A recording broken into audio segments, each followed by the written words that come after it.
Hello everyone, कैसे हैं आप लोग। स्वागत है आसुवरिया में और मैं आपको जानकारी देने वाला हूं। ज्ञानव्यापी का पूरा इतिहास मैं आपको बताने वाला हूं, जो कि आप शायद ही कहीं आपने सुना होगा। और मैं आपको बता रहा हूं कि इसका जिक्र आपको ऐसी जगह पे और एएसआई ने ऐसे रिपोर्ट दिए हैं जिससे साफ साफ जाहिर होता है, और वो सबूत चीख कर कह रही है कि यहाँ पे हिंदू मंदिर था।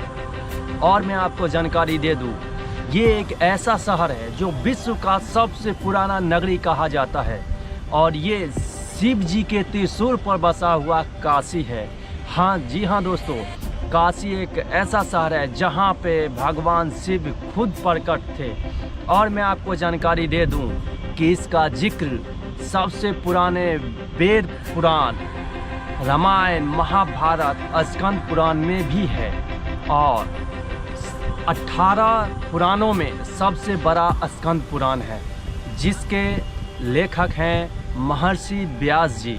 आपको जानकारी दे दूं कि स्कंद पुराण 7 खंडों में है। पहला है महेश्वर खंड, दूसरा है वैष्णव खंड, तीसरा है ब्रह्मा खंड, चौथा है काशी खंड, पांचवा है अवंत्य खंड, छठा है नागर खंड, सातवां है प्रभास खंड।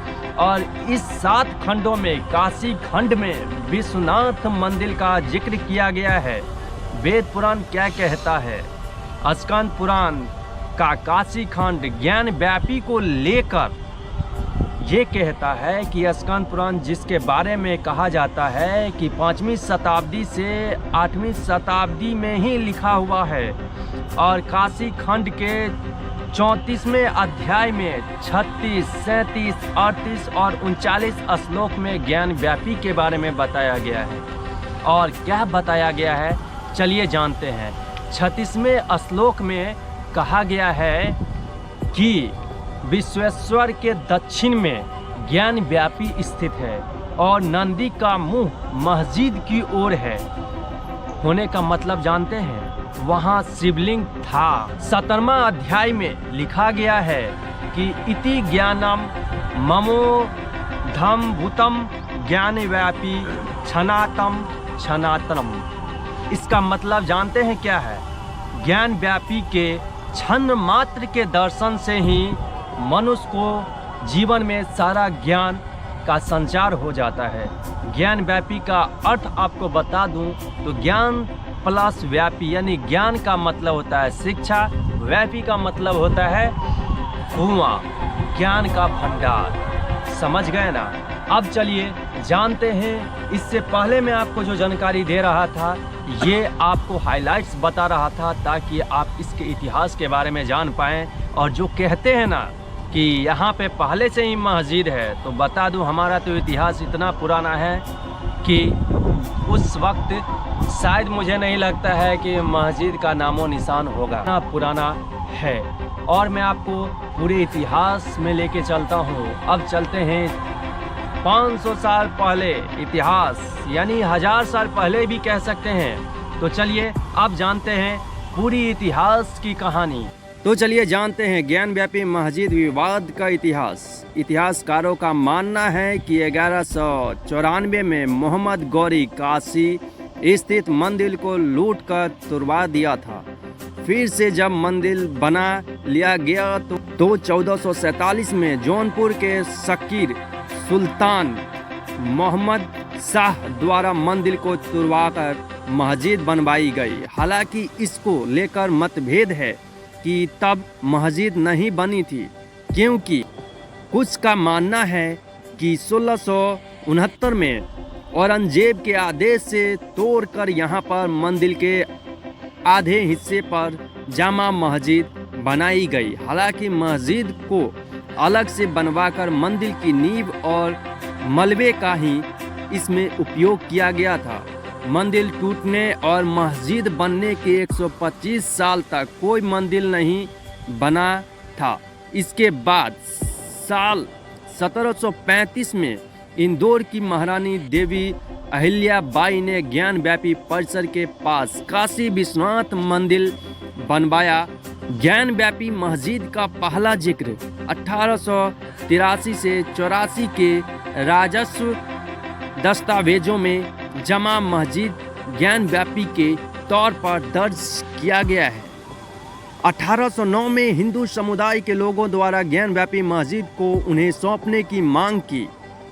30 दिसंबर 1810 को बनारस के तत्कालीन जिला दंडाधिकारी मिस्टर वाटसन ने वाइस प्रेसिडेंट इन काउंसिल को एक पत्र लिखा।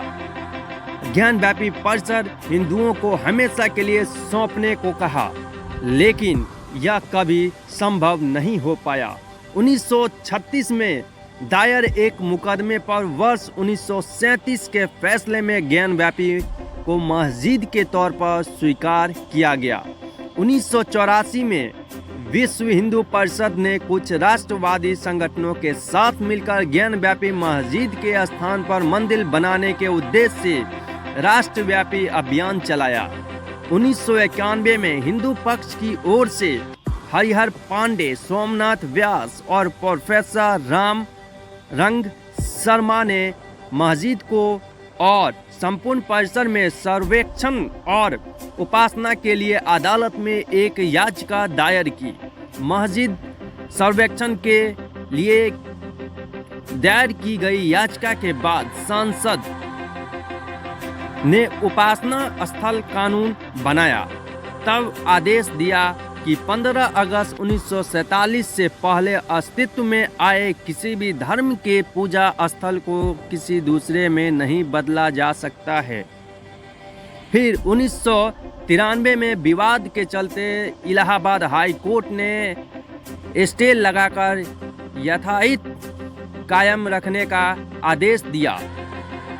2018 में सुप्रीम कोर्ट ने आदेश की वैधता 6 महीना के लिए बताई।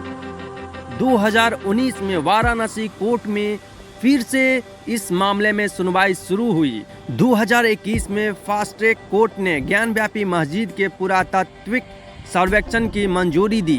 2022 में कोर्ट के आदेश के अनुसार ज्ञानव्यापी मस्जिद के सर्वे का काम पूरा हुआ और एएसआई ने जो सबूत पेश किया है वो सबूत चीख चीख कर कह रही है कि यहाँ पे हिंदुओं का मंदिर था। शिव मंदिर होने के दावे पर क्या कहते हैं प्राचीन ग्रंथ? हिंदू पुराणों के अनुसार काशी में विशालकाय मंदिर में अधिलिंगम के रूप में अविमुक्तेश्वर शिवलिंग स्थापित है। इसका उल्लेख महाभारत और उपनिषद में भी किया गया है।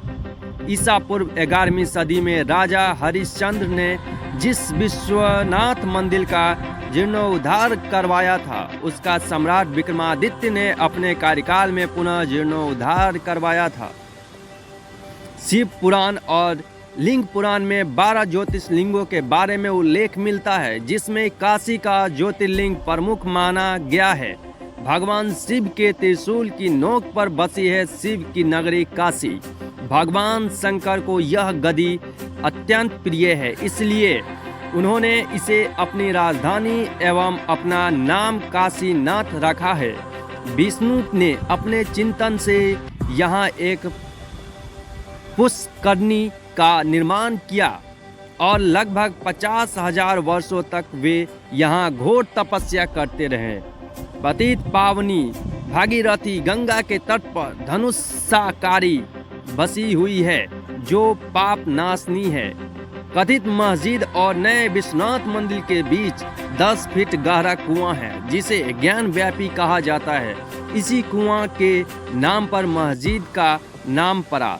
स्कंद पुराण में कहा गया है कि भगवान शिव ने स्वयं लिंगाभिषेक के लिए अपने त्रिशूल से ये कुआं बनाया था। कहते हैं कि कुआं का जल बहुत ही पवित्र है जिसे पीकर व्यक्ति ज्ञान को प्राप्त हो जाता है। ज्ञान यानी बोध होना और व्यापी यानी जल। यह भी कहते हैं कि शिव जी ने यहीं अपनी पत्नी पार्वती को ज्ञान दिया था, इसलिए इस जगह का नाम ज्ञानव्यापी या ज्ञान का कुआं पड़ा। ज्ञानव्यापी का जल श्री काशी विश्वनाथ पर चढ़ाया जाता था। अगर मैं पूरी कहानी को इस वीडियो में अगर उजागर करूं तो वीडियो काफ़ी लंबी हो जाएगी। अगर और जानकारी चाहिए तो आप कमेंट ज़रूर कीजिएगा और अपने प्रियजनों को शेयर ज़रूर कीजिएगा। तब तक अपना ख्याल रखें, अपने परिवार का ख्याल रखें और अपने भाई का भी ख्याल रखें। Love you all friends.